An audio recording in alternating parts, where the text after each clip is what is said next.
কৈলাসনী বিধাননगर रेंगनगर थांगै बौद्धिबिखा কৈলাসর পুর পরিষদनि chairperson চমলাঠি देब्राय BJP কৈলাসর মন্ডলী কাজকো সিদ্ধার্থ দত্ত খরকনি দ তঙ্ক সন্তানের লোকরবাই বাক্সা লাইনাव বসাওই বরকনি বুট রেলাইখা যেন মাংপলিও কক্টমাত্রা বিস্কাও তামসাখা খাইনাইদি সকাল সকাল ভোট দান করলাম ভারতীয় জনতা পার্টির পক্ষে এবং সারা 53 কৈলাসর বিধানসভার প্রত্যেকটা নাগরিকই আমার কাছে যতটুকু দেখলাম মানুষের প্রত্যাশা উৎসাহ ভারতীয় জনতা পার্টির পক্ষে ভোট দান করতে যাচ্ছেন, কারণ মানুষ উন্নয়নের পক্ষে আমরা এখান থেকে কীর্তি দেবীকে পাঠাতে পারি। আপনি পার্টির 53 কৈলাসর বিধানসভা কেন্দ্রের মণ্ডল সভাপতি। এখন পর্যন্ত সম্পূর্ণ বিধানসভা কেন্দ্রে কেমন খবর রয়েছে? সব বিধানসভা কেন্দ্রেই, টোটাল বিধানসভা কেন্দ্রেই এখন ভোট শুরু হয়ে গেছে। দু একটা জায়গাতে মেশিনের প্রবলেম আসছে আমার কাছে, সেক্টর অফিসাররা যাচ্ছে, সম্ভবত খুব তাড়াতাড়ি সারাই করবে, ওদের আধিকারিকরা আছে। তবে সব জায়গাতেই উৎসবের মেজাজে মানুষ ভোটদানে এগিয়ে যাচ্ছে। সমস্ত জায়গায় কি বিরোধীরা পুলিং এজেন্ট দিতে পেরেছে, এরকম কোনো খবর রয়েছে? এটা তো বিরোধীদের ব্যাপার, বিরোধীরা পুলিং এজেন্ট দিয়েছে কি না দিয়েছে আমাদের কাছে খবর নেই।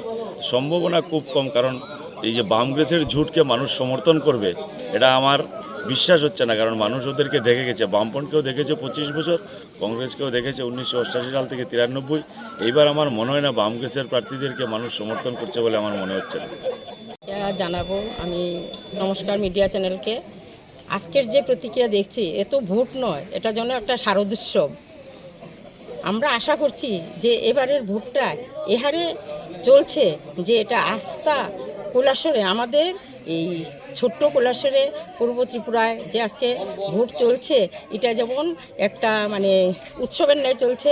আমরা 100% আশাবাদী যে এবার আমরা কীর্তি দেবীকে অনেক অনেক ভোটে বের করতে পারবো, এবং হয়তো আমাদের কৈলাসরে অনেক এরই যে যারা দাঁড়িয়েছে এবার জুটে সিপিএম কংগ্রেস একসাথে হয়ে, যেটা হাস্যকর বস্তু হয়ে দাঁড়িয়েছে মানুষের অন্তরে অন্তরে, সেটা হয়তো এবার জামানত বাজেয়াপ্তই হতে চলছে।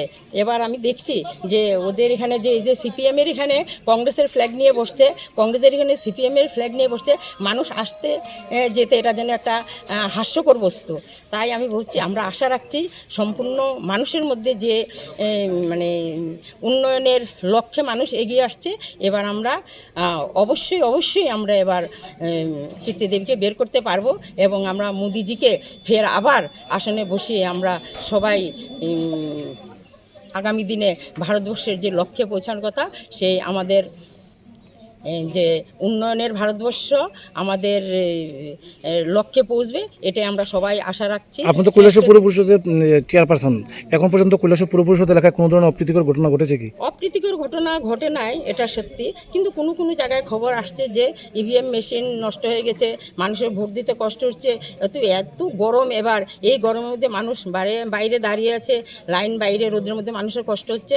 আমার এটাই খারাপ লাগছে যে এত আগের থেকে আমাদের ভোটের প্রিপারেশন, তবে কেন ইভিএম মেশিন নষ্ট হবে। সেটা ইলেকশন কমিশনারের কাছে আমি আবেদন রাখছি যে এটা যেমন এখন থেকেই সারাদিন রয়ে গেছে, এটা যেমন এখন থেকেই সচেতন হয়।